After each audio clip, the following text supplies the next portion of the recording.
many of the things that we call innovative are just really, the most lately successful versions of a constant stream of the things that already look like. Yeah, they look like the things that we like, right? That's why we like them, right? If this is the sort of thing you like, this is the thing that you will like.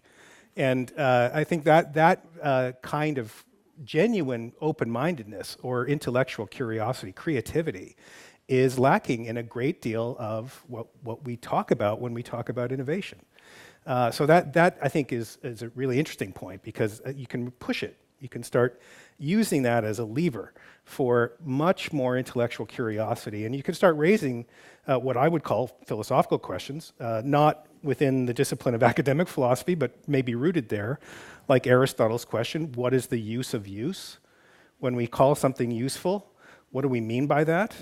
What are our standards of what counts as useful or successful? I mean, once you start leveraging those kinds of questions, you're really breaking some interesting ground. Thermoeconomics, I look at what was the most important definition of innovation provided by an economist that has influenced the past 30, 40 years of research. And I find that most of the papers that have been written in the past 2 decades that think about innovation refer to a work by Ken Arrow. He's a Nobel laureate from Stanford in '62. And he really defined innovation as new product or processes that generate some social value. And he never fully defined that social value, but it's really important to think about, what makes a technology, a valuable technology for society. And here things like, it depends on the preference that people have. It depends on the culture in which these people that use the technology are embedded. It depends on the interaction between people.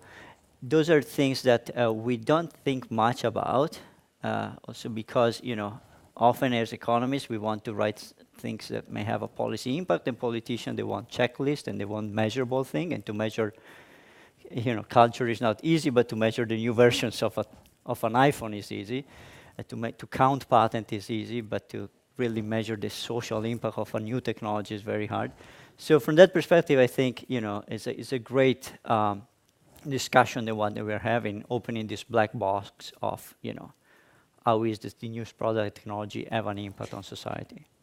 Schumpeter had this vision in kind of socialism and capitalism in the 1950s that innovation would all become encompassed in these enormous large firms, that it would the small firm would completely disappear as the process of innovation became a machine. And I'm so glad that he was wrong. I think the idea of innovation and novelty seeking as a humanity, right, as a forging behavior kind of into the unknown ends up being absolutely critical. But I think I think innovation at one level really is about decoupling a whole host of things and being aware of the risks associated with that decoupling. And what I mean by that is, at one level, to forge and explore requires not constantly being aware of the costs and the benefits, and not constantly being evaluated essentially as a function of all those things. It requires decreasing the dependencies between persons and ideas. Or, if everyone's constantly talking and evaluating one another, then we'll never break out of that system of complex dependencies. On the other hand, unless we articulate what it is that we want, what it is that we care about, what it is that we value, unless we take into account the bads and the costs, as well as the ultimate benefits of innovation, then it's going to be impossible for us to kind of filter through this mass of kind of independently generated possibilities to find and value and support those ones that we care about. So. I really like this idea of opening the black box. I think that's a really powerful metaphor for a lot of the things that I would like to see in terms of discussion about innovation.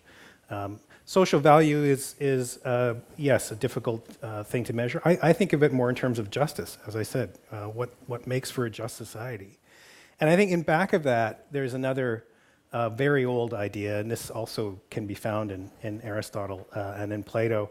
There's a great story about the astronomer Thales, who's walking along. Plato has Socrates tell a story in one of his dialogues, and Thales is so intent with his gaze fixed upon the stars, that he falls into a ditch. And Socrates remarks this obsessive but quite wonderful interest in how things work and what's going on and where we stand.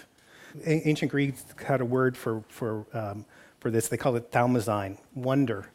Thalma is the word that also is in thaumaturgy, something magical about this. And I think, to me, when we think about innovation in our daily lives, that's what we're looking for. We're looking for that spark of wonder that calls us to something higher than our ordinary selves, that calls out to where we are in the world and what it means to be here. So that notion of wonder, I think, if we lose that, if it starts getting covered over with all the bad things that we've talked about, then we no longer have a valid notion of innovation.